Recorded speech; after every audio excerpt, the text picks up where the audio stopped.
At this time, please rise for the arrival of the platform party and faculty processional.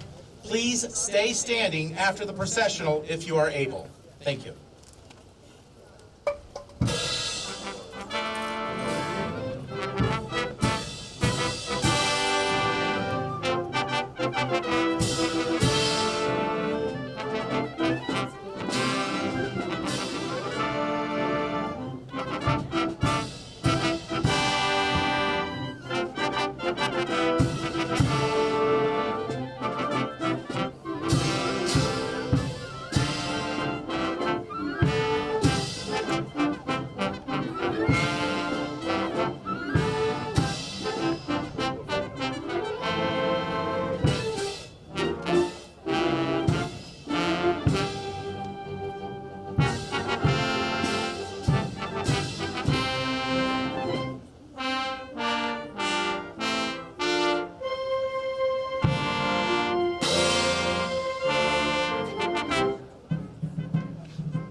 Good morning.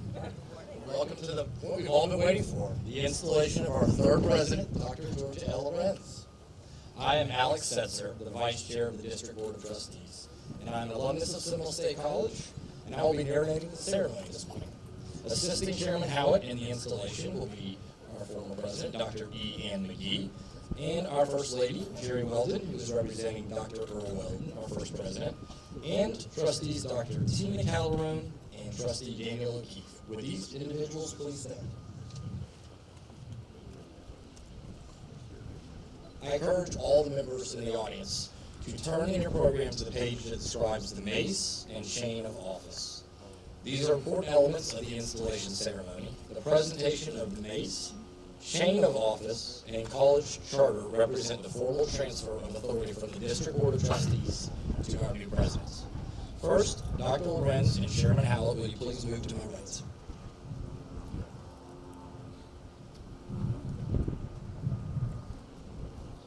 Chairman Howell, will you please take up the college mace?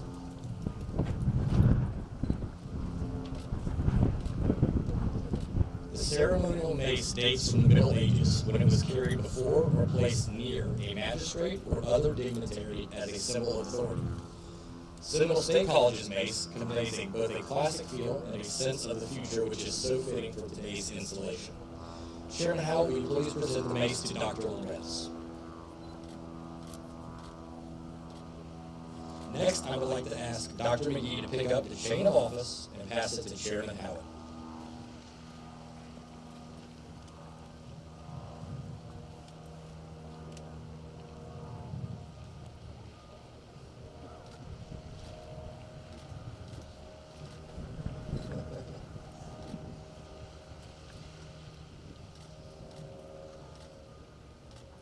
This chain is adorned with banners depicting Seminole State's core values, the inaugural theme of inspiration, and the names of the college's first two presidents.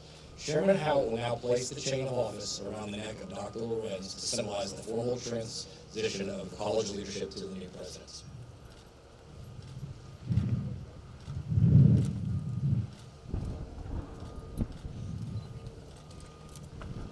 Finally, I would like to ask Jerry Weldon to pick up the college's charter for Seminole State College and pass it to Chairman Howell.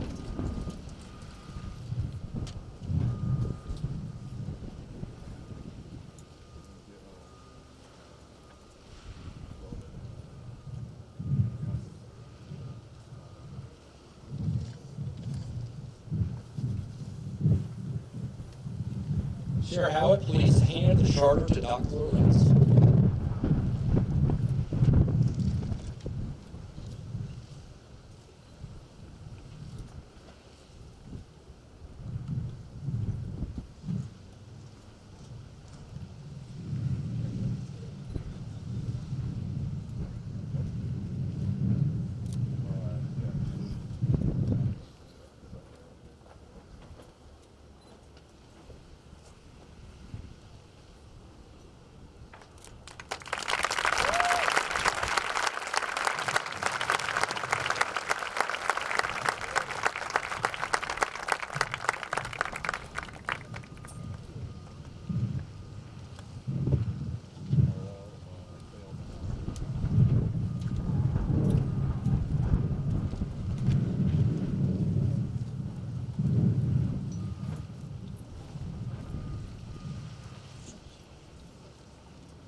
As I embark on my tenure as the third president of Seminole State College, I am truly honored.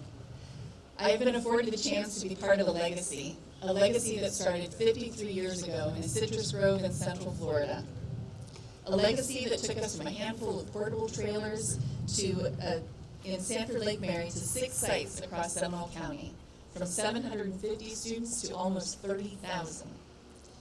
A legacy that began with a visionary, Dr. Earl Weldon, our first president. A legacy that continued with Dr. E. Ann McGee, whose leadership helped make Seminole State the education powerhouse that it is today. I stand before you proud to accept the challenge of the legacy of my predecessors, one of passion, great vision, flexibility, caring, and tenacity. A legacy that teaches us all that every student deserves a high-quality post-secondary education. At this pivotal moment, I'm reminded of the words Dr. McGee said. She said, "You are being entrusted with a great college, bright students, and amazing faculty and staff who are truly the finest in the land. Listen to them, nurture them, collaborate with them, and then lead them to new heights of accomplishment and success." And I plan to do just that.